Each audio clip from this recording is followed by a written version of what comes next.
দেখো, এই বছরের দুর্গাপুজোটা অন্যান্য বছরের তুলনায় বেশ অনেকটাই আগে, তাই জন্য সেদিনকে দুর্গাপুজোর বেশি দিন বাকি না থাকার জন্য বেরিয়ে পড়েছিলাম সবাই মিলে রেডি হয়ে শ্রীলেদার্সের উদ্দেশ্যে, যেটা কি নতুন সোদপুরে খুলেছে। স্প্ল্যানেডের শ্রীলেদার্স তো ঘোরা হয়ে গেছে, বাট সোদপুরের ব্রাঞ্চটা এখনো যাওয়া হয়নি, তো ওখানে যাবো বলেই রেডি হয়ে বেরিয়ে পড়লাম।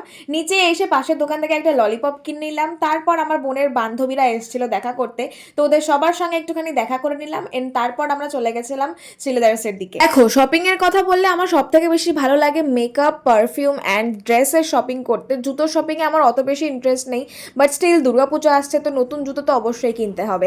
আর আমার কাছে জুতো মানে কিন্তু সবার আগে শ্রীলেদার্স, আমি অন্য কোথাও জুতো পরতে পছন্দ করি না। এই সময় যদি কেউ স্প্ল্যানেডের শ্রীলেদার্সের ব্রাঞ্চে যাও তাহলে তো একদমই ঢুকতে পারবে না, এত ভিড় থাকে। সোদপুরের ওটাতেও বেশ ভালোই ভিড় ছিল, তবে অতটাও ভিড় ছিল না যে জুতো দেখতেই পারবো না। তো আমরা এক একটা করে জুতো ট্রাই করলাম। আমার মেন মোটিভ ছিল একটা স্নিকার টাইপের কিছু নেওয়ার আর একটা নর্মাল শু নেওয়ার, খুব বেশি হিল হবে না।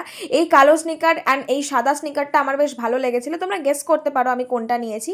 তারপর আমরা ট্রাই করে নিলাম বেশ কয়েকটা জুতো। যদি জিজ্ঞেস করো কালেকশন কিরম, কালেকশন একেবারে খারাপ না, তবে স্প্ল্যানেডের কালেকশনটা এর থেকে অনেক বেশি ভালো, বাট এখানেও কিন্তু একেবারে খারাপ না।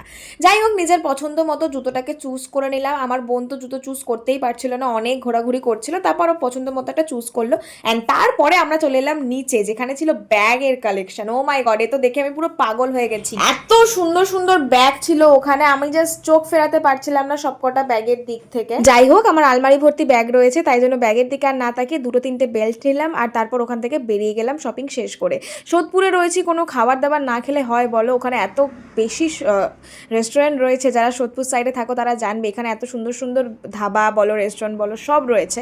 সো রেস্টুরেন্টে আর গেলাম না, কারণ অলরেডি অনেক রাত হয়ে গেছিলো, 10:30 বেজে গেছিলো এই টাইমে, তো তখন আর কি খাবো। রাস্তার ধারে একটা ধাবা মতো ছিল, দোকান মতো, তো সেখান থেকে chicken pakora, chow mein and roll খেয়ে নিলাম সবাই মিলে। অ্যান্ড এভাবেই সুন্দর একটা বিকেল শপিং করে খাওয়া দাওয়ার মাধ্যমে ফ্যামিলির সঙ্গে কাটালাম। আজকের মিনি ব্লগটা এতটাই, কেমন লাগলো কমেন্টে জানিও। টাটা।